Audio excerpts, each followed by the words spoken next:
Hi, ಬಾಲ್ಯಾಯಸ್ ಆಯುರ್ ವರ್ಲ್ಡ್ಗೆ ಎಲ್ರಿಗೂ ಪ್ರೀತಿಯ ಸ್ವಾಗತ. ನಾನು ಡಾಕ್ಟರ್ ಮಧುಶ್ರೀ ಬಾಲ್ಯಾಯ. ಇವತ್ತಿನ ವಿಡಿಯೋದಲ್ಲಿ ನಾನು ವೇಟ್ ಗೇನ್ ಆಗ್ಲಿಕ್ಕೆ ಹೆಲ್ಪ್ ಆಗುವಂತಹ ಕೆಲವೊಂದು ಆಹಾರಗಳು, ಅದೇ ತರ ಬೇಕಾಗಿರುವಂತಹ ಕೆಲವೊಂದು ಟಿಪ್ಸ್ ಗಳನ್ನ ಹೇಳ್ತಾ ಇದ್ದೀನಿ. ಏನ್ ತಿಂದ್ರು ಎಷ್ಟು ತಿಂದ್ರು ವೇಟ್ ಗೇನ್ ಆಗದೇ ಇಲ್ಲ ಅನ್ನೋರು ಈ ವಿಡಿಯೋವನ್ನ ಕೊನೆ ತನಕ ನೋಡಿ. ಸಾಮಾನ್ಯವಾಗಿ ನಾವು ಅನ್ಕೊಳ್ತೀವಿ ವೇಟ್ ಲಾಸ್ ಆಗೋದು ತುಂಬಾ ಕಷ್ಟ, ಆದ್ರೆ ವೇಟ್ ಗೇನ್ ಆಗೋದು ತುಂಬಾ ಈಸಿ ಅಂತ. ಸಿಕ್ಕಾಪಟ್ಟೆ ಕಂಡದನ್ನೆಲ್ಲ ತಿಂದ್ರೆ ವೇಟ್ ಗೇನ್ ಆಗ್ಬಹುದು, ಅದ್ರಲ್ಲಿ ಏನಿದೆ ಅಂತ ಅನ್ಕೊಳ್ತೀರಾ. ಆದ್ರೆ ವೇಟ್ ಗೇನ್ ಎಷ್ಟು ಕಷ್ಟ ಅಂದ್ರೆ ವೇಟ್ ಲಾಸ್ ತರಾನೇ ವೇಟ್ ಗೇನ್ ಕೂಡ ತುಂಬಾನೇ ಕಷ್ಟ ಇದೆ. ಇವತ್ತು ನಾನು ಹೇಳೋ ಕೆಲವೊಂದು ಆಹಾರಗಳು, ಅದೇ ತರ ಕೆಲವೊಂದು ಟಿಪ್ಸ್ ಗಳನ್ನ ನಿಮ್ಮ ಡಯಟ್ ಅಲ್ಲಿ ನೀವು ಫಾಲೋ ಮಾಡಿದ್ರೆ ನಿಮ್ಗೆ ವೇಟ್ ಗೇನ್ ಆಗ್ಲಿಕ್ಕೆ ಹೆಲ್ಪ್ ಆಗತ್ತೆ. ಮೊದಲು ವೇಟ್ ಗೇನ್ ಯಾಕೆ ಆಗ್ತಾ ಇಲ್ಲ ಅನ್ನೋದನ್ನ ತಿಳ್ಕೊಂಡಿರುವ. ವೇಟ್ ಗೇನ್ ಯಾಕೆ ಆಗ್ತಾ ಇಲ್ಲ ಅಂತ ಹೇಳಿದ್ರೆ, ಒಂದು ಇನ್ಕ್ರೀಸ್ ಮೆಟಬಾಲಿಸಮ್ ಜಾಸ್ತಿ ಇದ್ರೆ, ಮೆಟಬಾಲಿಸಮ್ ಅಂತ ಹೇಳಿದ್ರೆ ನಾವು ತಿನ್ನೋ ಆಹಾರ ಫುಡ್ ಎನರ್ಜಿಯಾಗಿ ಕನ್ವರ್ಟ್ ಆಗೋದು. ಅದೇ ತರ ನೀವು ಸರಿಯಾಗಿ ನ್ಯೂಟ್ರಿಯೆಂಟ್ಸ್ ಇರುವಂತಹ ಆಹಾರಗಳನ್ನ ತಿಂತಾ ಇಲ್ಲ ಅಂತ ಹೇಳಿದ್ರೆ, ಅದೇ ತರ ಈಗ ನಾವು ತಿನ್ನೋ ಆಹಾರ ಹೊಟ್ಟೆ ಒಳಗಡೆ ಜೀರ್ಣಕ್ರಿಯೆ ಆಗ್ತಾ ಇರ್ಬೇಕಿದ್ರೆ ಆ ಫುಡ್ ಇಂದ ನ್ಯೂಟ್ರಿಯೆಂಟ್ಸ್ ಗಳು ಅಬ್ಸಾರ್ಬ್ ಆಗಿ ಹೋಲ್ ಬಾಡಿಗೆ ಡಿಸ್ಟ್ರಿಬ್ಯೂಟ್ ಆಗುತ್ತೆ.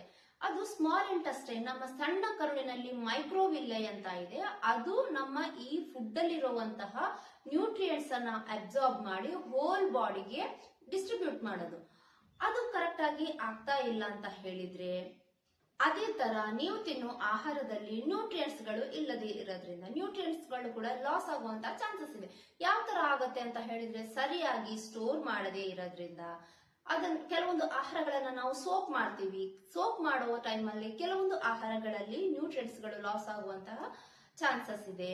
ಅದೇ ತರ ಓವರ್ ಆಗಿ ಕುಕ್ ಮಾಡೋದು, ಹೀಟ್ ಇಂದ, ಅದೇ ತರ ಲೈಟ್ ಇಂದ ಕೂಡ ಕೆಲವೊಂದು ನ್ಯೂಟ್ರಿಯೆಂಟ್ಸ್ ಗಳು ಲಾಸ್ ಆಗುತ್ತೆ. ಈಗ ಕ್ಯಾರೆಟ್, ಬೀಟ್ರೂಟ್, ಪೊಟ್ಯಾಟೊ ನಾವು ಪೀಲ್ ಮಾಡ್ತೀವಿ, ಪೀಲ್ ಮಾಡೋದ್ರಿಂದ ಕೂಡ ಕೆಲವೊಂದು ನ್ಯೂಟ್ರಿಯೆಂಟ್ಸ್ ಗಳು ಲಾಸ್ ಆಗುವಂತಹ ಚಾನ್ಸಸ್ ಇದೆ. ಇದರಿಂದ ನಿಮ್ಮ ಬಾಡಿಗೆ ಬೇಕಾದಷ್ಟು ನ್ಯೂಟ್ರಿಯೆಂಟ್ಸ್ ಗಳು ಸಿಗೋದಿಲ್ಲ, ಇದರಿಂದ ವೇಟ್ ಗೇನ್ ಆಗ್ಲಿಕ್ಕೆ ಆಗೋದಿಲ್ಲ.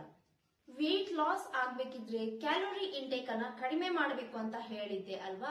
ಆದ್ರೆ ಅದೇ ತರ ವೇಟ್ ಗೇನ್ ಆಗ್ಬೇಕು ಅಂತ ಇದ್ರೆ ನೀವು ತಿನ್ನೋ ಆಹಾರದಲ್ಲಿ ಕ್ಯಾಲೋರೀಸ್ ಇಂಟೇಕ್ ಅನ್ನ ಜಾಸ್ತಿ ಮಾಡಬೇಕು. ಅಂದ್ರೆ ಕ್ಯಾಲೋರೀಸ್ ಜಾಸ್ತಿ ಇರುವಂತಹ ಆಹಾರಗಳನ್ನ ಜಾಸ್ತಿಯಾಗಿ ತಿನ್ಬೇಕು. ವೇಟ್ ಗೇನ್ ಆಗೋದು ಅಂತ ಹೇಳಿದ್ರೆ ಫ್ಯಾಟ್ ಜಾಸ್ತಿ ಆಗಿ ವೇಟ್ ಗೇನ್ ಆಗೋದಲ್ಲ, ಮಸಲ್ ಬಿಲ್ಡಪ್ ಆಗಿ ವೇಟ್ ಗೇನ್ ಆಗೋದು healthy weight gain. Muscle buildup ಆಗ್ಲಿಕ್ಕೆ ಏನ್ ಮಾಡ್ಬೇಕು ಅಂತ ಹೇಳಿದ್ರೆ ಎಕ್ಸರ್ಸೈಸ್ ಮಾಡ್ಬೇಕು. ಎಕ್ಸರ್ಸೈಸ್ ಮಾಡೋದ್ರ ಜೊತೆಗೆ ಪ್ರೋಟೀನ್ ರಿಚ್ ಆಗಿರುವಂತಹ ಆಹಾರಗಳನ್ನ ತಿನ್ನೋದ್ರಿಂದ ಮಸಲ್ ಬಿಲ್ಡಪ್ ಆಗತ್ತೆ, ವೇಟ್ ಗೇನ್ ಕೂಡ ಆಗತ್ತೆ. ನಿಮ್ಮ ಮೆಟಬಾಲಿಸಮ್ ಬೂಸ್ಟ್ ಆಗ್ಲಿಕ್ಕೆ ದಿನದಲ್ಲಿ 4 ರಿಂದ 6 ಸರಿ ಆಹಾರವನ್ನ ತಿನ್ನಿ. ಅಂದ್ರೆ ಎವ್ರಿ 3 ಅವರ್ಸ್ ಒಮ್ಮೆ ಫುಡ್ ಅನ್ನ ತಿನ್ನೋದ್ರಿಂದ ಮೆಟಬಾಲಿಸಮ್ ಬೂಸ್ಟ್ ಆಗುತ್ತೆ. ಅದೇ ತರ ಕ್ಯಾಲೋರೀಸ್ ಜಾಸ್ತಿ ಇರುವಂತಹ ಆಹಾರಗಳನ್ನ ತಿನ್ಬೇಕು ಅಂತ ಹೇಳಿದೆ ಅಲ್ವಾ. ಅದರ ಜೊತೆಗೆ ಸ್ಮೂದೀಸ್, ಮಿಲ್ಕ್ ಶೇಕ್, ಜ್ಯೂಸ್ ಗಳನ್ನ ಆಡ್ ಮಾಡಿ. ಇವುಗಳಲ್ಲಿ ಕ್ಯಾಲೋರೀಸ್ ಜಾಸ್ತಿ ಇದೆ. ನಿಮ್ಮ ಮೀಲ್ ಕಂಪ್ಲೀಟ್ ಆಗ್ಬೇಕು ಅಂದ್ರೆ ನಿಮ್ಮ ತಟ್ಟೆಯಲ್ಲಿ ಕಾರ್ಬೋಹೈಡ್ರೇಟ್ಸ್ ಇರಬೇಕು, ಪ್ರೋಟೀನ್ ಇರಬೇಕು, ಅದೇ ತರ ಫೈಬರ್ ಕೂಡ ಇರಬೇಕು. ತಿನ್ನುವಾಗ ಕಾರ್ಬೋಹೈಡ್ರೇಟ್ಸ್ ಅನ್ನ ಮೊದಲು ತಿನ್ನಿ, ಅದಾದ ನಂತರ ಫೈಬರ್ ಮತ್ತೆ ಪ್ರೋಟೀನ್ ಅನ್ನ ತಿನ್ನಿ. ನೀರನ್ನ ಊಟ ಆದ ನಂತರ ಕುಡೀರಿ, ಯಾಕೆಂದ್ರೆ ನೀರು ಮೊದಲು ಕುಡಿದ್ರೆ ಹೊಟ್ಟೆ ಫುಲ್ ಆದಂಗ ಅನ್ಸತ್ತೆ, ಆಮೇಲೆ ಊಟ ಮಾಡಕ್ ಆಗೋದಿಲ್ಲ. ಅದಕ್ಕೆ ಊಟ ಆದ ನಂತರ ನೀರನ್ನ ಕುಡೀರಿ. ನಿಮ್ಮ ಡಯಟ್ ಅಲ್ಲಿ ನೋಡಿ, ಇದು ಗುಡ್ ಫ್ಯಾಟ್ ಗಳು ಇರುವಂತಹ ಆಹಾರಗಳು, ಇವುಗಳನ್ನ ನಿಮ್ಮ ಡಯಟ್ ಅಲ್ಲಿ ಇನ್ಕ್ಲೂಡ್ ಮಾಡಿ. ಅದೇ ತರ ರೆಸ್ಟ್ ಅನ್ನ ಕೂಡ ತಗೊಳ್ಳಿ. ರೆಸ್ಟ್ ತಗೊಳ್ಳೋದ್ರಿಂದ ಕ್ಯಾಲೋರೀಸ್ ಬರ್ನ್ ಆಗೋದು ಕಡಿಮೆ ಆಗುತ್ತೆ, ಅದಕ್ಕೋಸ್ಕರ ರೆಸ್ಟ್ ಕೂಡ ತಗೊಳ್ಳೋದು ಇಂಪಾರ್ಟೆಂಟ್. ಗುಡ್ ಫ್ಯಾಟ್ ಇರುವಂತಹ ಆಹಾರಗಳು ಯಾವ್ದಲ್ಲ ಅಂತ ಹೇಳಿದ್ರೆ, almond, walnut, chia seed, flax seed, fatty fish, oils like olive oil, coconut oil, avocado, full fat milk, yogurt, cheese, ಅದೇ ತರ ಘೀ.